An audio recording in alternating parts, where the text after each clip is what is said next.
माँ के सभी बच्चों को जय माता की। मैं माँ काली, माँ दूतनी दरबार से। जैसे कि माँ भगवती के पर्व नवरात्रे चल रहे हैं, आज का माता रानी का छठा दिन है व्रत का। तो हम पहले दिन से लेके नौवीं तक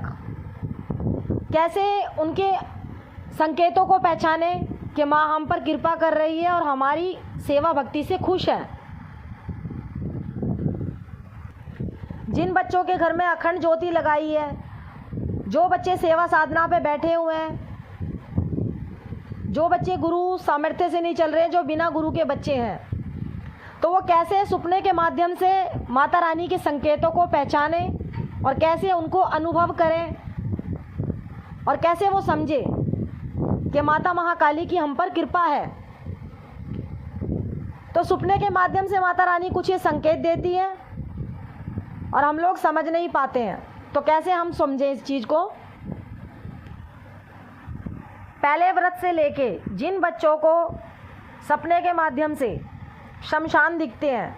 जलती चिताएं दिखती हैं और काले वस्त्र में कोई लेडीज़ दिखाई दे, शमशान के अंदर कोई लेडीज़ दिखाई दे पूरा श्रृंगार करे हुए, जली भुनी लाशें दिखाई दे, और सुबह सुबह जैसे आप जोत बत्ती करते हो, सुबह पूजा का टाइम होता है,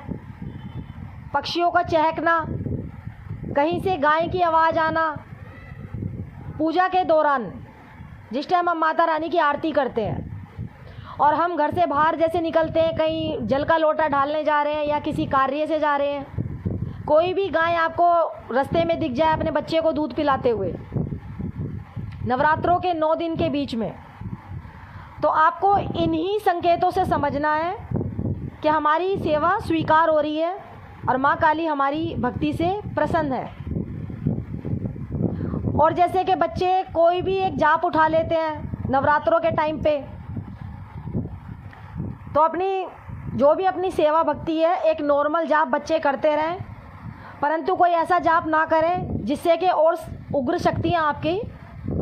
कोई ऐसी प्रकट हो,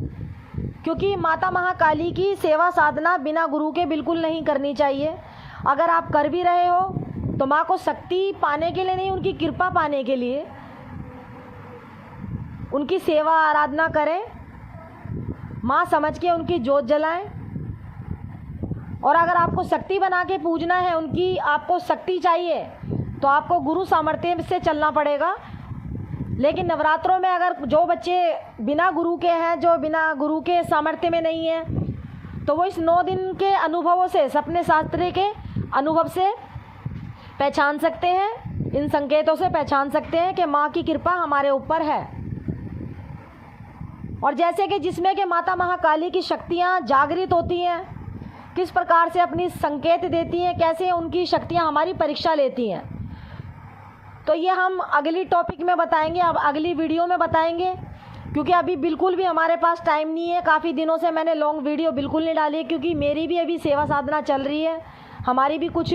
माता रानी की पूजा पाठ चल रही है काफ़ी दिनों, क्योंकि और दिन हम देखो सबको टाइम देते हैं, सबकी सेवा में रहते हैं, गद्दी दरबार लगता है, बच्चे आते हैं, संकट भी काटने पड़ते हैं,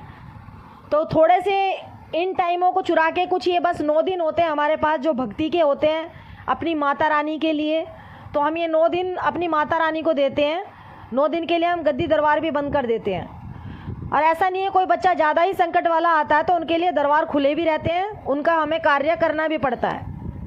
तो जी बिल्कुल भी टाइम नहीं था, ये छोटी सी वीडियो मैं कुछ आप लोगों के लिए बना के डाल रही हूँ कि 9 दिन के दौरान किस तरीके से हम समझे कि हमारी माता महाकाली हमसे खुश है, हमारी भक्ति से खुश है। तो जी सभी को जय माता की।